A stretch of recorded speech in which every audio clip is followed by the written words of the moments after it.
Today we will be reading Deuteronomy 16, 18 to 22, chapters 17 to 20, and 21, verse 1 to 9. After reading these passages, we will reflect on several important questions drawn from the text. Why would God give instructions for something he didn't actually want done?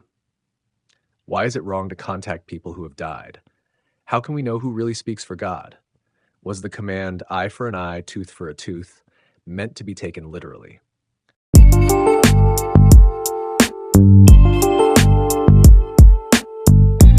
Judges and officers shalt thou make thee in all thy gates, which the Lord thy God giveth thee throughout thy tribes. And they shall judge the people with just judgment. Thou shalt not wrest judgment. Thou shalt not respect persons, neither take a gift, for a gift doth blind the eyes of the wise, and pervert the words of the righteous. That which is altogether just shalt thou follow, that thou mayest live and inherit the land which the Lord thy God giveth thee. Thou shalt not plant thee a grove of any trees near unto the altar of the Lord thy God, which thou shalt make thee. Neither shalt thou set thee up any image, which the Lord thy God hateth. Deuteronomy chapter 17. Thou shalt not sacrifice unto the Lord thy God any bullock or sheep wherein is blemish, or any evil favoredness, for that is an abomination unto the Lord thy God. If there be found among you within any of thy gates which the Lord thy God giveth thee, man or woman that hath wrought wickedness in the sight of the Lord thy God, in transgressing his covenant, and hath gone and served other gods and worshipped them, either the sun or moon or any of the host of heaven which I have not commanded, and it be told thee, and thou hast heard of it, and inquired diligently, and behold, it be true, and the thing certain, that such abomination is wrought in Israel, then shalt thou bring forth that man or that woman, which have committed that wicked thing unto thy gates, even that man or that woman, and shalt stone them with stones till they die. At the mouth of 2 witnesses or 3 witnesses shall he that is worthy of death be put to death, but at the mouth of 1 witness he shall not be put to death. The hands of the witnesses shall be first upon him to put him to death, and afterward the hands of all the people. So thou shalt put the evil away from among you. If there arise a matter too hard for thee in judgment, between blood and blood, between plea and plea, and between stroke and stroke, being matters of controversy within thy gates, then shalt thou arise and get thee up into the place which the Lord thy God shall choose. And thou shalt come unto the priests, the Levites, and unto the judge that shall be in those days, and inquire, and they shall show thee the sentence of judgment. And thou shalt do according to the sentence, which they of that place which the Lord shall choose shall show thee. And thou shalt observe to do according to all that they inform thee, according to the sentence of the law which they shall teach thee, and according to the judgment which they shall tell thee, thou shalt do. Thou shalt not decline from the sentence which they shall show thee to the right hand nor to the left. And the man that will do presumptuously and will not hearken unto the priest that standeth to minister there before the Lord thy God, or unto the judge, even that man shall die. And thou shalt put away the evil from Israel. And all the people shall hear and fear and do no more presumptuously. When thou art come unto the land which the Lord thy God giveth thee, and shalt possess it, and shalt dwell therein, and shalt say, I will set a king over me, like as all the nations that are about me. Thou shalt in any wise set him king over thee, whom the Lord thy God shall choose. One from among thy brethren shalt thou set king over thee. Thou mayest not set a stranger over thee, which is not thy brother. But he shall not multiply horses to himself, nor cause the people to return to Egypt, to the end that he should multiply horses. For as much as the Lord hath said unto you, ye shall henceforth return no more that way. Neither shall he multiply wives to himself, that his heart turn not away.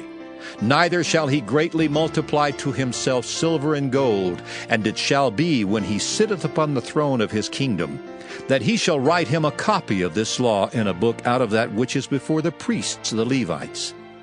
And it shall be with him, and he shall read therein all the days of his life, that he may learn to fear the Lord his God, to keep all the words of this law and these statutes, to do them, that his heart be not lifted up above his brethren, and that he turn not aside from the commandment, to the right hand or to the left, to the end that he may prolong his days in his kingdom, he and his children in the midst of Israel. Deuteronomy chapter 18. The priests, the Levites, and all the tribe of Levi shall have no part nor inheritance with Israel. They shall eat the offerings of the Lord made by fire in his inheritance. Therefore shall they have no inheritance among their brethren. The Lord is their inheritance, as he hath said unto them. And this shall be the priest's due from the people, from them that offer a sacrifice, whether it be ox or sheep, and they shall give unto the priest the shoulder, and the 2 cheeks, and the maw. The first fruit also of thy corn, of thy wine, and of thine oil, and the first of the fleece of thy sheep shalt thou give him. For the Lord thy God hath chosen him out of all thy tribes to stand to minister in the name of the Lord, him and his sons forever. And if a Levite come from any of thy gates out of all Israel, where he sojourned, and come with all the desire of his mind unto the place which the Lord shall choose, then he shall minister in the name of the Lord his God, as all his brethren the Levites do, which stand there before the Lord. They shall have like portions to eat, beside that which cometh of the sale of his patrimony. When thou art come into the land which the Lord thy God giveth thee, thou shalt not learn to do after the abominations of those nations. There shall not be found among you any one that maketh his son or his daughter to pass through the fire, or that useth divination, or an observer of times, or an enchanter, or a witch, or a charmer, or a consulter with familiar spirits, or a wizard, or a necromancer. For all that do these things are an abomination unto the Lord. And because of these abominations, the Lord thy God doth drive them out from before thee. Thou shalt be perfect with the Lord thy God. For these nations which thou shalt possess hearkened unto observers of times and unto diviners, but as for thee, the Lord thy God hath not suffered thee so to do. The Lord thy God will raise up unto thee a prophet from the midst of thee, of thy brethren, like unto me. Unto him ye shall hearken. According to all that thou desirest of the Lord thy God in Horeb in the day of the assembly, saying, Let me not hear again the voice of the Lord my God, neither let me see this great fire any more, that I die not. And the Lord said unto me, They have well spoken that which they have spoken. I will raise them up a prophet from among their brethren, like unto thee, and will put my words in his mouth. And he shall speak unto them all that I shall command him. And it shall come to pass, that whosoever will not hearken unto my words which he shall speak in my name, I will require it of him. But the prophet which shall presume to speak a word in my name, which I have not commanded him to speak, or that shall speak in the name of other gods, even that prophet shall die. And if thou say in thine heart, How shall we know the word which the Lord hath not spoken? When a prophet speaketh in the name of the Lord, if the thing follow not, nor come to pass, that is the thing which the Lord hath not spoken, but the prophet hath spoken it presumptuously. Thou shalt not be afraid of him. Deuteronomy chapter 19. When the Lord thy God hath cut off the nations, whose land the Lord thy God giveth thee, and thou succeedest them, and dwellest in their cities and in their houses, thou shalt separate 3 cities for thee in the midst of thy land, which the Lord thy God giveth thee to possess it. Thou shalt prepare thee a way, and divide the coasts of thy land, which the Lord thy God giveth thee to inherit, into 3 parts, that every slayer may flee thither. And this is the case of the slayer which shall flee thither, that he may live.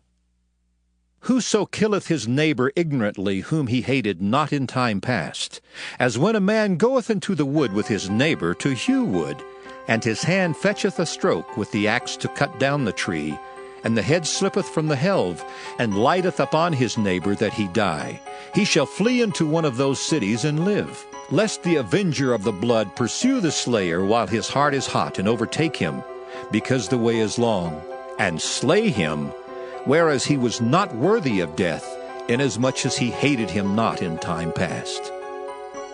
Wherefore I command thee, saying, Thou shalt separate 3 cities for thee.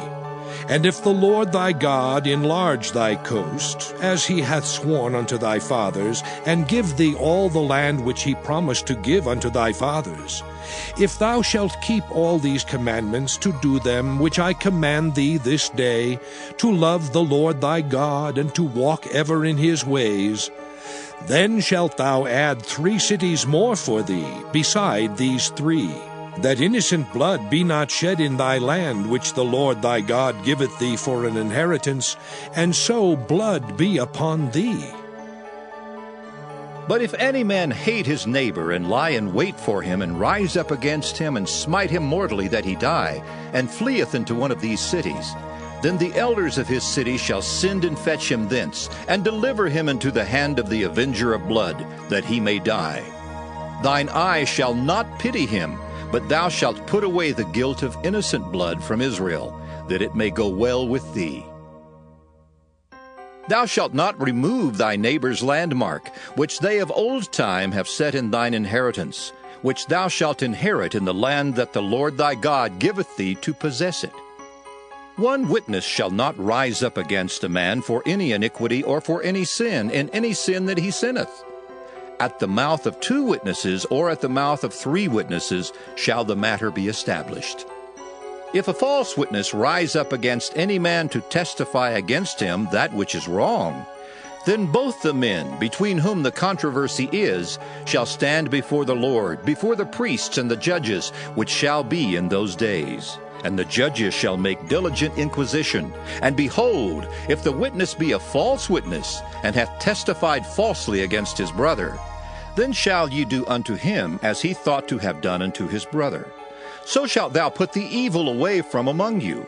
And those which remain shall hear and fear, and shall henceforth commit no more any such evil among you.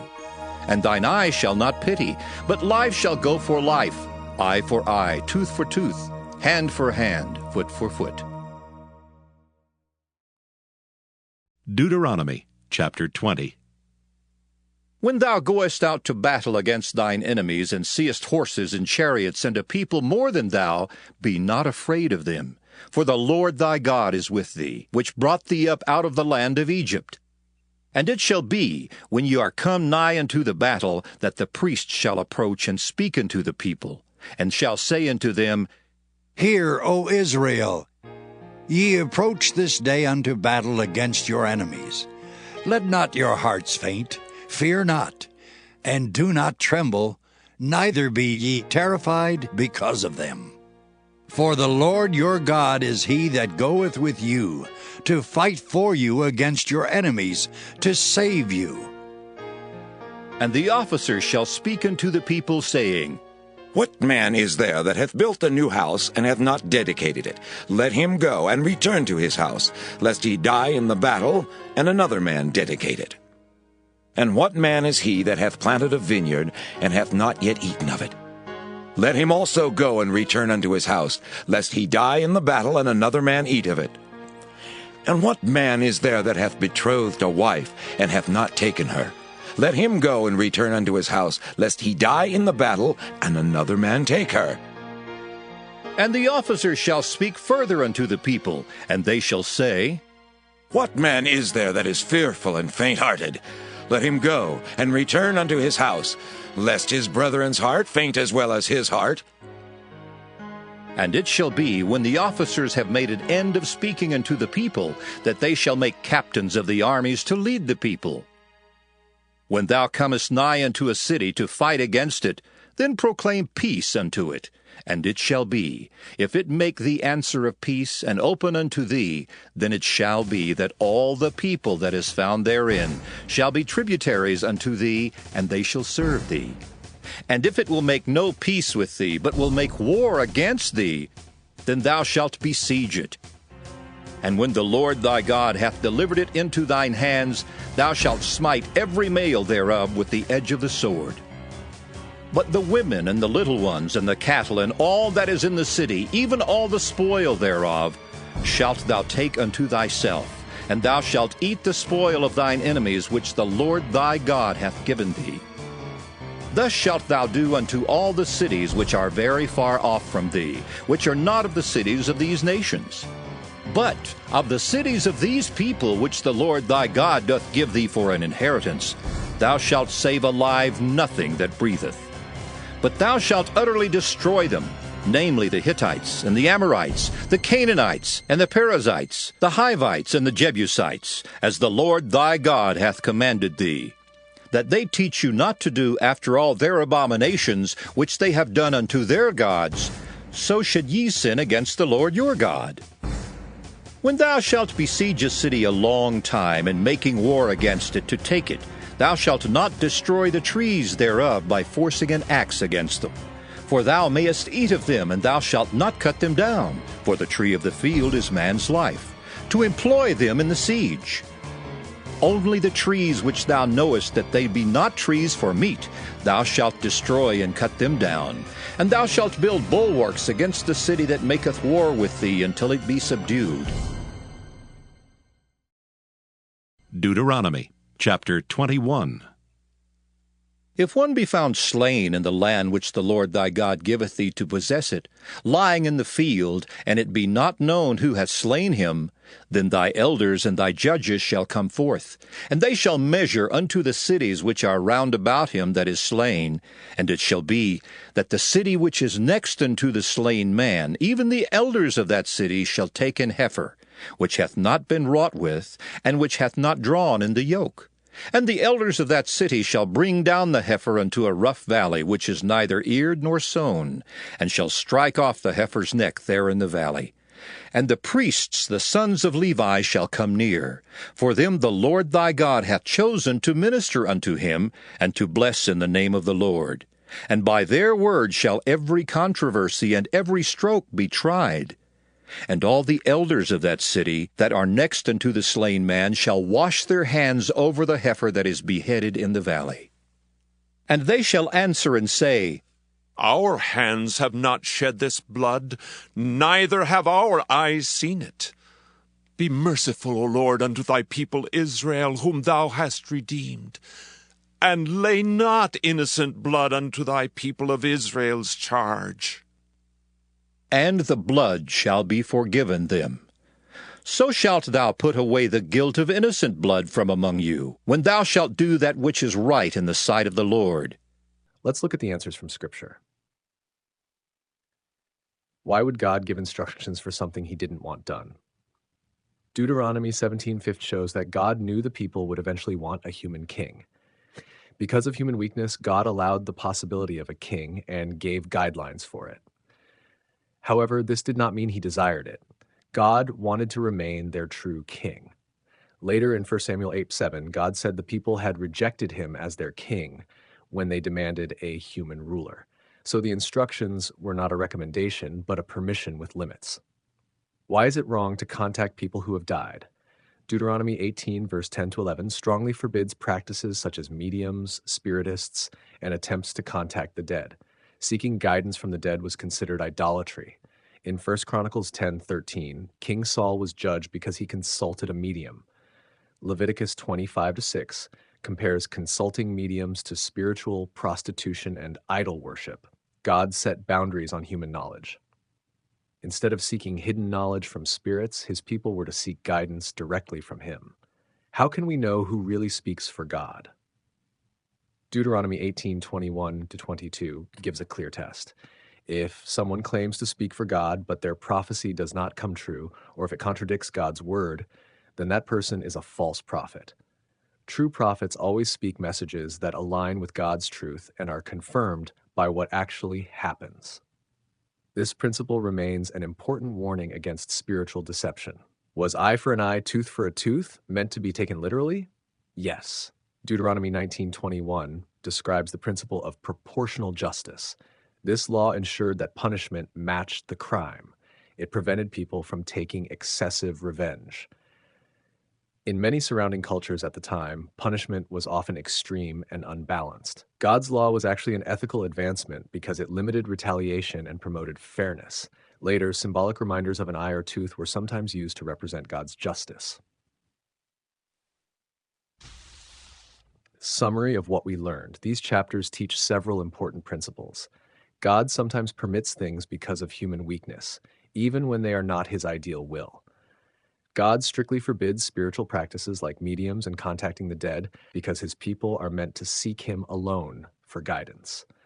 God also gives a clear way to recognize true and false prophets. If a prophecy fails or contradicts God's word, it is not from him. Finally, the law of eye for an eye, tooth for a tooth was designed to establish fair justice and prevent uncontrolled revenge. Through these laws, we see that God's commands were meant to guide his people toward justice, truth, and faithful obedience.